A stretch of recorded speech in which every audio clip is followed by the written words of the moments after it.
వేదిక పైన ఉన్న ప్రధానమంత్రి గారు నరేంద్ర మోడీ గారికి, గౌరవ గవర్నర్ అబ్దుల్ నజీర్ గారికి, గౌరవ ముఖ్యమంత్రి చంద్రబాబు నాయుడు గారికి, నాకు అన్న సమానమైన పవన్ అన్నకి,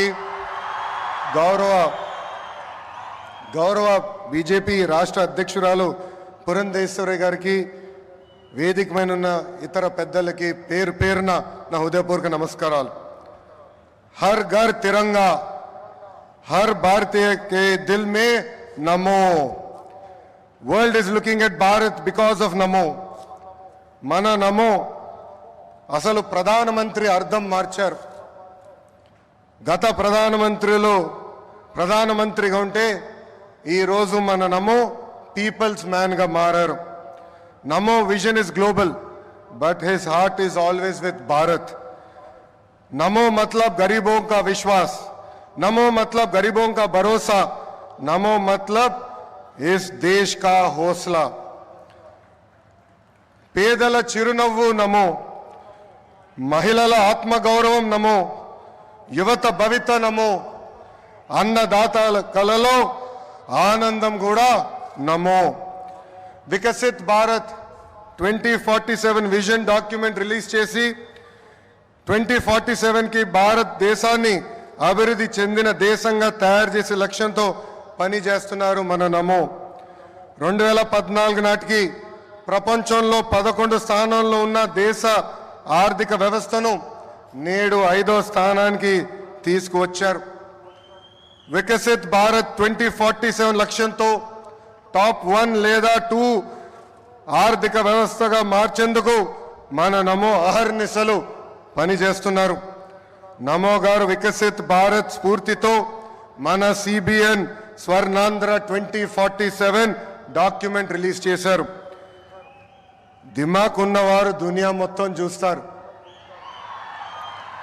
సిబిఎన్ విజన్ 2020 అంటే కొంతమంది ఎగతాళి చేశారు, వెటకారంగా మాట్లాడారు. కానీ ఇప్పుడు హైదరాబాద్కి వెళ్ళి చూస్తే ఆయన విజన్ 2020లో చెప్పిన ప్రతి మాట నిజమైంది.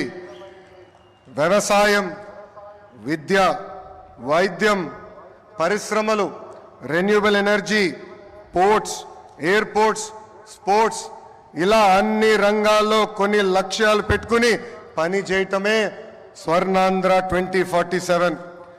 గత ప్రభుత్వం అసమర్థ పాలన వల్ల ఆంధ్ర రాష్ట్రం వెంటిలేటర్ పైకి వెళ్ళిపోయింది. ప్రతి నెల 4,000 కోట్ల రూపాయలతో డెఫిసిట్తో ఆంధ్ర రాష్ట్ర ప్రభుత్వం నడుస్తుంది. వెంటిలేటర్ పైన ఉన్న రాష్ట్రానికి ఆక్సిజన్ అందించారు మన నమో. అమరావతి, పోలవరం, ఇతర ప్రాజెక్టులకి నిధులు విడుదల చేశారు. కూటమి ప్రభుత్వం వచ్చిన తర్వాత భోగాపురం ఎయిర్పోర్ట్ పనులు వేగవంతంగా జరిగినాయి. ఎన్ని ఇబ్బందులు ఉన్నా ఇచ్చిన ప్రతి హామీ నిలబెట్టుకునే దానికి మన సిబిఎన్ అహర్నిశలు కష్టపడుతున్నారు. 1000 రూపాయల పెన్షన్ పెంచేదానికి గత ప్రభుత్వానికి 5 ఏళ్ళు పట్టింది. కానీ మన సిబిఎన్ ఒకే ఒక సంతకంతో పెన్షన్ 1000 రూపాయలు పెంచారు. మూసేసిన అన్న క్యాంటీన్లు తిరిగి ప్రారంభించారు. దీపం పథకం ద్వారా ప్రతి గడపకి ఉచితంగా గ్యాస్ సిలిండర్లు అందజేస్తున్నారు.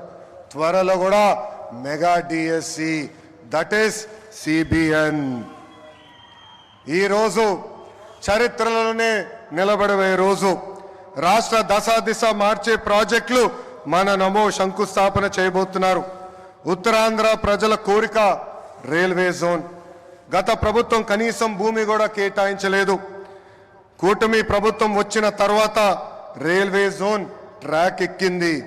2 లక్షల కోట్ల ప్రాజెక్టులు ఈరోజు మన నమో శంకుస్థాపన చేయబోతున్నారు. 1,85,000 కోట్లతో పొడిమడకలో ఎన్టీపీసీ గ్రీన్ హైడ్రోజన్ హబ్ ఏర్పాటు కాబోతుంది. నక్కపల్లిలో 1,877 కోట్లతో బల్క్ డ్రగ్ పార్క్, అనేక రోడ్ల ప్రాజెక్టులు, రైల్వే ప్రాజెక్టులు ఈరోజు ప్రధానమంత్రి గారు శంకుస్థాపన చేయబోతున్నారు. రాష్ట్ర ప్రజల తరపున నమో గారికి నేను కృతజ్ఞతలు తెలుపుకుంటున్నాను. ప్రభుత్వం కొనసాగింపు అభివృద్ధికి చాలా చాలా ముఖ్యం. నరేంద్ర మోడీ గారు 3వ ప్రధానమంత్రి అయ్యారు. 3వ దేశంలో ఎన్డీఏ ప్రభుత్వం ఏర్పడింది. అందుకే దేశంలో అన్ని రంగాల్లో అభివృద్ధి చెందుతుంది. ఆంధ్రప్రదేశ్ ప్రజలు కూడా ఆలోచించాలి. 2014 నుంచి 19 వరకు ఎన్డీఏ ప్రభుత్వంలో రాష్ట్రం ఎలా అభివృద్ధి చెందిందో మీరందరూ చూశారు. అదేవిధంగా 2019 నుంచి 24 వరకు జరిగిన విధ్వంసం కూడా మీరందరూ చూశారు. ఎన్డీఏ ప్రభుత్వం కొనసాగుంటే రాష్ట్రం ఏ పరిస్థితుల్లో ఉండేదో ఒక్కసారి అందరినీ ఆలోచించమని నేను కోరుతున్నా. I would like to thank the Honorable Prime Minister Narendra Modi ji for his continued support and unconditional love for the people of Andhra Pradesh. Sir, under the double engine Sarkar, Andhra Pradesh will not only transform itself into a fastest growing economy, but also contribute to the nation building. I believe strong states make strong nations, sir. North, South, East, West, wherever we go, there is only one mania, that is Mana Namo Mania.